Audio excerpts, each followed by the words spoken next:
Hello' সকলোকে নমস্কাৰ জনালোঁ মোৰ আন এটি ভিডিঅ'লৈ।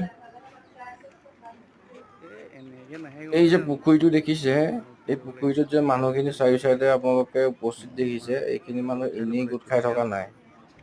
এইখিনি মানুহ আপোনালোকে জনাও যে উজু অসম ভিত্তিক মাছ ধৰা প্ৰতিযোগিতা দেৰগাঁও দা ধৰা অঞ্চলত বৰশী জাজমেণ্টত আছে আমাৰ পোৱা ৰঞ্জন দত্ত প্ৰতিযোগিতা চাই কৰিবা পাতিছিলে। হাই কৰি দিয়ক তাত যিজনেই ডাঙৰ মাছ ধৰিব, প্ৰথম প্ৰাইজ আছিলে এইটো কালি ইউটিউবত পাই যাব 1,00,000 টকা, ছেকেণ্ড প্ৰাইজ আছিলে 40,000, থাৰ্ড প্ৰাইজ আছিলে 15,000 টকা। মুঠ ছেকেণ্ড জাজজন কম্পিটিশ্যন হ'বগৈ আপোনাৰ আমাৰ 200 ময়ূৰজ্যোতি জনৰ ভিত্তিত শইকীয়া। হৈছিলে।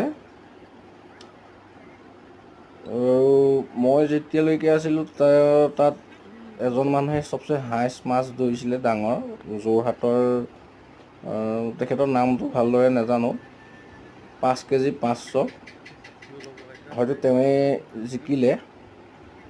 জনামতে তেওঁৱেই জিকা হৈছে বুলি জানিছোঁ। আৰু চাওক না, পুখুৰীটো কিমান দীঘল, মোটামুটি 300 মিটাৰমান হ'ব।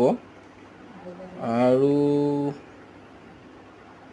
যদি আপোনালোকে ভিডিঅ'টো চাই আছে, য'ৰ পৰাই চাই আছে, কমেণ্ট কৰিব, লাইক কৰিব আৰু শ্বেয়াৰ কৰি দিব যদি ভাল পায়। চাওক না, মই মানুহখিনি ছাইডত দেখিছেনে, চোৱা মানুহো বহুত আছে। ইমান মানুহ আপোনালোকে ধৰিব নোৱাৰে, কেমেৰা আচলতে মোবাইলৰ কেমেৰাত ধৰিব নোৱাৰে কিমান মানুহ হৈছে কি কথা। মোৰ বেক চাইডেও আছে। ফাৰ্ষ্ট প্ৰাইজ যিজনে পাইছে তেওঁ লগত 1,00,000 টকা পাব।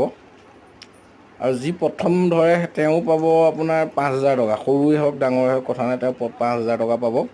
মুঠ অল টোটেল 25টা নে কেইটা প্ৰাইজ আছে। 5,000কৈ 15টা আছে। এয়া চাওক, দেখি ধৰিব পাৰিছে নিশ্চয়, বৰশীটোপা সকলো বহি আছে। আৰু যদি ভিডিঅ'টো আকৌ ভিডিঅ'টো যদি ভাল পায়, লাইক, পোৱালি শ্বেয়াৰ, নিজে কমেণ্ট নল'ম নাই ইউটিউবত কৰিব যাব আৰু ছাবস্ক্ৰাইব কৰিব। ধন্যবাদ।